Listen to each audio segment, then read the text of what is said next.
Happy April from the Podcast Daily. This is Monday, and there's going to be no tomfoolery. It's going to be Monday musings, and no jokes, no nonsense, no foolishness ever from us on this show. That's Bill Landis and Jeremy Birmingham. I am Austin Ward.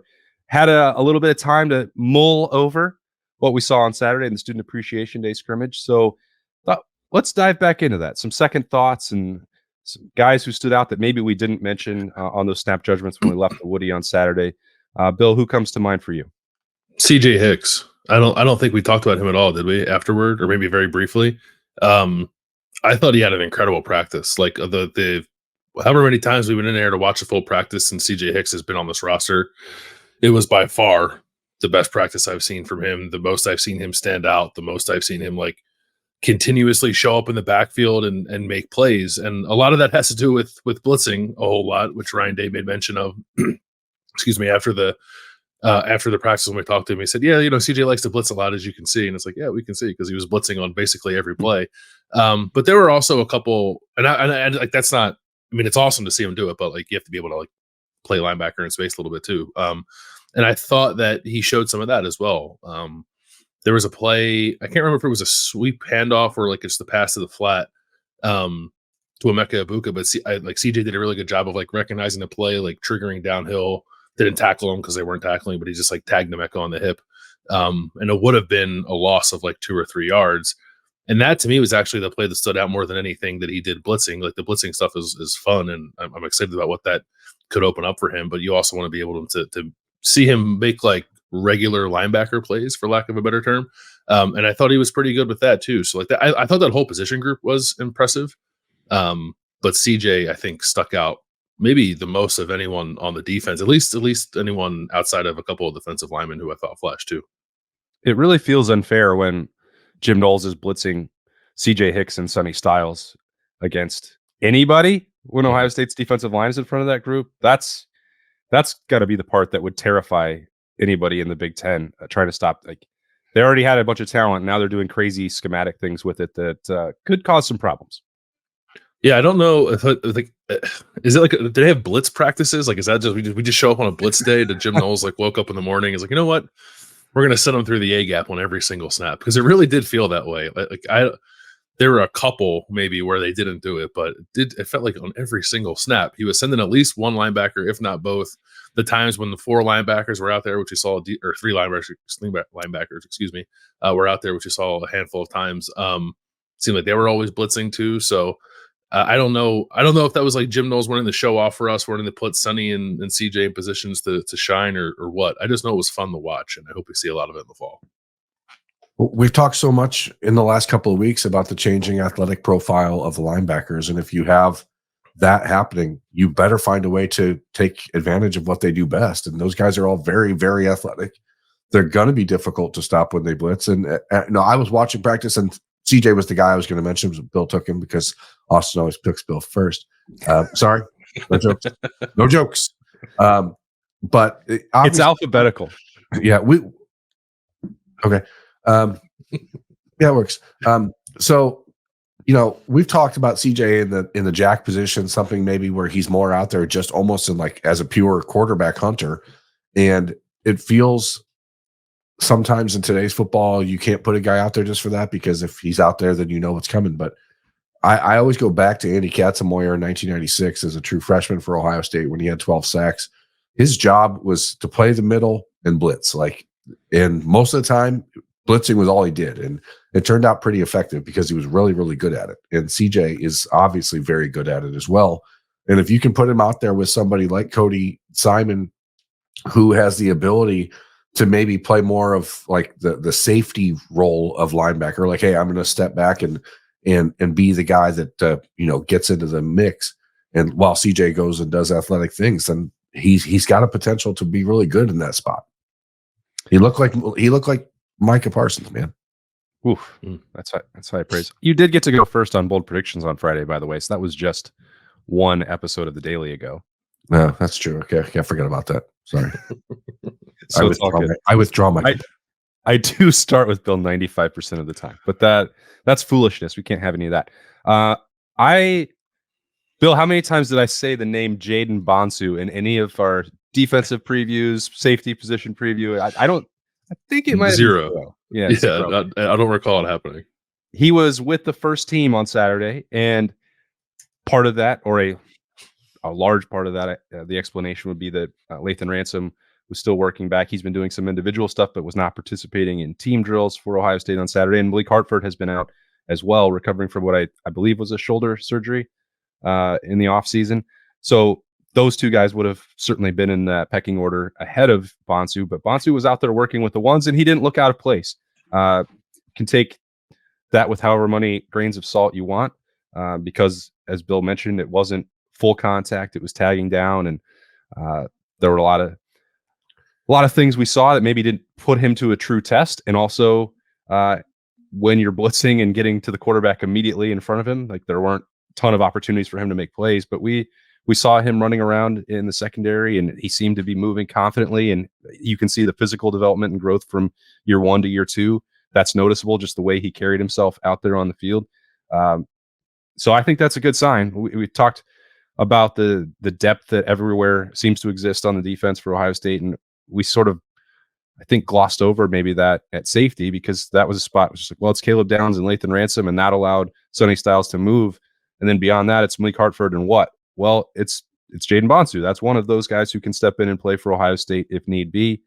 So I took note of that, not just because he was on the field and you're trying to find out who's running with the ones right now.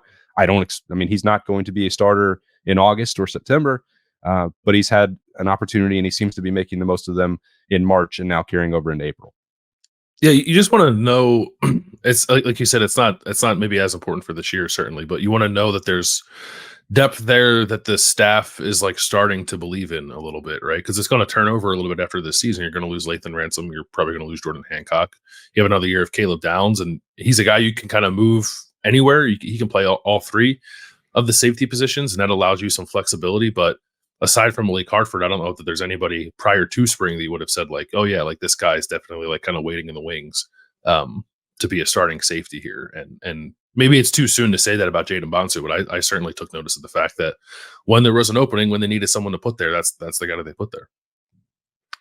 Yeah, could have been. The thing about Jaden, sorry, is that in a contactless safety scrimmage type of setting, that's not really his best place to be either. Like, that's a kid who, when people are being hit, that's when he's really gonna stand out. So the fact that he looked as comfortable as he did in a thud tempo practice is actually very encouraging, because he's a guy that is a hitter. He is a very physical safety.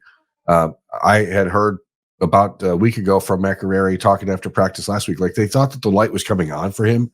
And so you see that for sure on Saturday. Yeah, so that's just more depth and more freaky athletes emerging all over for the Silver Bullets. How about, like, since we started exclusively on defense, Bill, how about you move us over to offense? Yeah, I'll say Quinshon Judkins. Even like maybe that's an obvious one, obviously because he's like a star in college football already. But there was, and it wasn't so much like, it was nice to see him carry the ball a little bit, certainly catch the ball that Will Howard threw to him on that wheel route touchdown. I think he got a pretty good feel for like his balance and the way he can run through contact even on a day when they weren't tackling. But the thing I like the most, I believe it was on the second of Jeremiah Smith's crazy catches, the one that was up against Denzel Burke, Quinshon Judkins had a really good blitz pickup on a day where I thought the blitz pickups from the running backs were pretty terrible. Like there was like Travion Henderson, I don't think performed very well there. Dallin Hayden, I don't think performed very well there. The other guys are young, so it's like it's maybe not the worst thing in the world that they're not up to snuff with pass protection just yet. And I'm not saying Quinshon was awesome throughout the entire practice either, but he had a pretty excellent one, I believe, on CJ Hicks on that particular play that just gave, I think it was Devin Brown the time to throw that ball down the field. And then they're going to need that, right? It's not a, I guess we talk about it a decent amount with like the Dallin Hayden playing time conversation, but other than that, I think it does tend to get overlooked as like a quality that's important in running backs. And I don't think that it's ever been Travion Henderson's strength. He has a lot of strengths, but I don't think that's one of them. And they're just losing some of that from the room, like losing Chip Traynham, losing a bigger body in Mayan Williams, that someone's going to have to pick that up. And it was nice for me to see that Quinshon Judkins, who's a pretty big guy himself, was kind of willing to stick his nose in like that on a play where the ball wasn't going his way. I think we have to put the onus there, Bill, on interim running backs coach Ryan Day. He's never taught blitz pickup before. And, that is true. Yeah. So that's what's clearly been missing in spring. Maybe they can actually bring in a full-time running backs coach before spring camp gets over and let him get going. We know that on Saturday there was conversation with Oregon running backs coach Carlos Lachlan. Maybe in the days ahead, maybe when his contract changes, who knows? There could be something that transpires there for Ohio State and getting a Big Ten position coach to come in and fill that void. Who knows? Well, this process has been going on longer than we thought, but Ryan Day did talk about that after practice on Saturday, that he thought this week it would be resolved. So stay tuned to that. Yes, and also stay tuned. And I don't like to make these types of proclamations about the wide receiver room because Brian Hartline is, despite the fact that he always has a very talented top group, he's somewhat difficult to figure out exactly how he wants to rotate and how much he's going to rotate. But I'm more and more convinced that the top 5 wide receivers are Emeka Egbuka, Carnell Tate, Jeremiah Smith, Brandon Inniss, and Bryson Rodgers. And I don't think it's really close, to be honest. And I think that those 5 are all going to see considerable time. And Bryson Rodgers really is a guy that popped multiple times on Saturday in the scrimmage, and he still looks small compared to Carnell Tate or Jeremiah Smith, but like he's really put on good weight since last year. The things that he does well, like finding himself space to operate on pass routes, getting open, catching the ball. Like I think he's put himself in a position where he is clearly, at least from what I saw on Saturday and the way the rotations were, clearly he's ahead of Jaden Ballard. And I think that we can now pretty comfortably pencil in those top 5 guys for Brian Hartline and then see how beyond that he's willing to go this year. But it seems pretty cut and dried that those are the guys. And Bryson Rodgers is a player that should not be slept on by anyone at Ohio State or any Ohio State fans who think that he's just wide receiver 5. He's okay. Like, he's a pretty darn good player. I was intrigued by him a year ago, and I could understand why it was going to take him time to not be in the rotation. But there was a period where, like, I thought there was so much attention on Noah Rodgers that I kind of felt like Bryson Rodgers would bring more to the offense. And maybe that's wrong. Maybe I am not correct about that. Noah Rodgers is going to have a great career elsewhere. But he was a guy who really intrigued me, but we didn't get to see much of that outside of the handful of practices and really not much in games, if at all. So that catch and that run for the touchdown on Saturday, anytime you score in a situation where we're watching, we're going to take note of that. But I thought he had a good scrimmage. When he was around the ball, he made the most of his opportunities. So I think you're right about that, Berm. Like, I don't really understand why he's a bit overlooked. Why do you think that is? Because he came in a recruiting class with Brandon Inniss and Carnell Tate. And that'll do it. And Noah Rodgers at the time. I mean, that's probably why. Because we've spent the last 2 weeks talking about Jeremiah Smith and starting to carve out his copper bust for copper. Isn't it made of copper? No. What do they make this? They're made of bronze. Isn't copper just old bronze? or like young bronze? Oh, Young Bronze is a rapper. I thought that was NBA Young Bronze. No, I think it's probably just because he gets brought into a class where you have 3 5-star receivers and then him, and he was overlooked at the time when he committed. It's similar. Ohio State picked up a commitment on Saturday night from Desi Jones, a wide receiver from New Jersey. That we're talking about all these big names and DeCorian Moore and Jamie French and all these other 5-star kids in the class. And it's like, oh, why is this kid committing? Like, if Brian Hartline likes you, Brian Hartline has a reason for it. And it's one of those players that you knew he was going to need a little bit of time to physically develop, which was different than Carnell Tate, different than Jeremiah Smith. And I think we are living in this world at Ohio State now where if a player doesn't walk into campus looking like he's a third-year NFL veteran, you almost, he's not going to get there. And like, there's plenty of time to get there. These kids are still 18 years old when they arrive. And I think it's just something we gloss over, forget about. I was impressed with another one of those 18-year-olds that just arrived. And I would have thought that James Peoples would have been the true freshman running back that I was more glued to. But I was impressed with Sam Williams-Dixon. picture really what his role was going to be, and maybe he won't have one given the depth of guys ahead of him in that running back room. But he did a lot of things out of the backfield as a receiving threat that I thought were pretty impressive, and the way he turned and got upfield with the football, the quickness was there. He seemed decisive with the football and where he wanted to go with it once he caught it. I don't know what it means, but and James Peoples did some good things too. I'm not taking that away. He certainly looks like somebody who wants to run hard, and I think maybe those J.K. Dobbins comparisons that were so natural might also be accurate for him down the road and with some time to develop. But just for one day, I didn't expect to come away thinking that Sam Williams-Dixon was going to be someone that was in my notebook, but he was a number of times. He made a handful of plays and had a couple chances to do things, again, as a receiving threat out of the backfield that I thought was intriguing. And it does look like, Bill, that overall, some of the variations and tweaks to the offense from Chip Kelly that we thought might happen are happening. And I think a lot of that is probably going to be involved with the running back group as a whole. Yeah, it's hard so I was like watching from a sideline angle, and I know, Austin, you were like kind of in the end zone. Just like being on the ground level, it's hard to get a great feel, I think, for some of the things that could be changing sort of schematically. It makes me more excited for the spring game. But I felt like there was like a lot of misdirection in there. There was definitely a lot of throwing the ball to the running backs. And I don't know, does that mean they're really going in that direction, or does that mean that's just what they were working on that day? I don't want to overstate what that could be, but I definitely took notice of it too. And I took notice of Sam Williams-Dixon. I thought, what's the right way to say it? Like his ability to like get to his top speed, like in a half a second, I thought was like pretty impressive. Just like that explosiveness, and then also like changing directions and then getting back to the top speed again rather quickly. Did help him stand out some. I like both of those guys, and they're really intriguing kind of as complements to each other, with the power you mentioned from James Peoples and the kind of speed and elusivity and pass catching ability of Sam Williams-Dixon. So I don't know if Sam's going to stick at running back long term or not. He certainly looks like someone who could play receiver. But either way, he looks like someone who can be a weapon for the offense, and it's good to have that young depth in the room.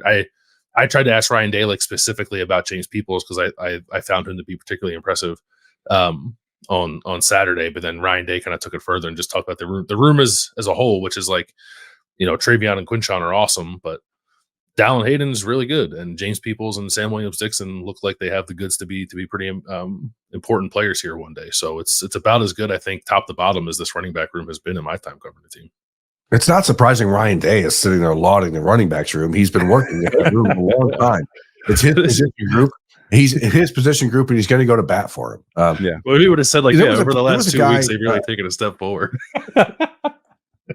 There was a guy that was there on Saturday that wasn't practicing with Ohio State because he's not officially Jackson Smith and Jigba. No, Chris Olave.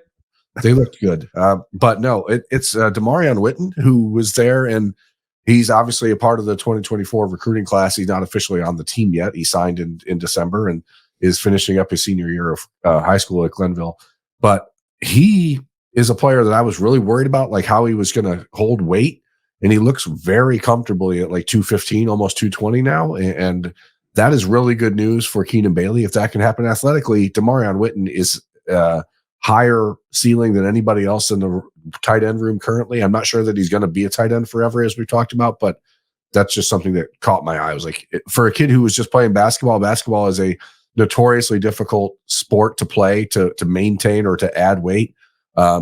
But he's actually seeming like he's been very active in the weight room, and that's really encouraging for Ohio State. Not maybe this year, but like for down the road, if you're talking about how do they change that position and find more like the elite athlete types. Demarion Witten caught my eye just walking by him and talking to him a little bit on Saturday, but that's not about the scrimmage. But that's something else I saw. He was there. He was in the building. It's all fair game.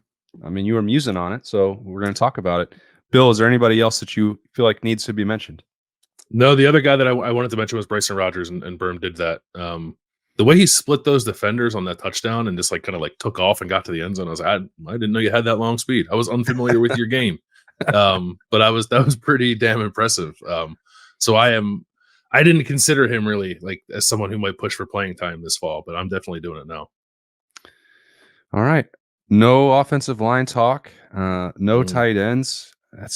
a very unusual episode for us on the Podcast Daily. But hey, seems like it's a good thing that we got to see some scrimmage and got some new things to talk about. A little variety as we get ready for the last 2 weeks of spring practice. We will be in Roosters later for some more thoughts. Both Nicole and Justin were at the Student Appreciation Day scrimmage, so we'll get their thoughts on that as well. We'll also be in the Woody Hayes Athletic Center hearing from 3 more position coaches and potentially some more Buckeyes, so we'll have some snap judgments as well. So it's going to be a busy Monday as we ramp up April and this closing stretch of spring camp for the Buckeyes. Thanks for starting it with us right here on the Podcast Daily.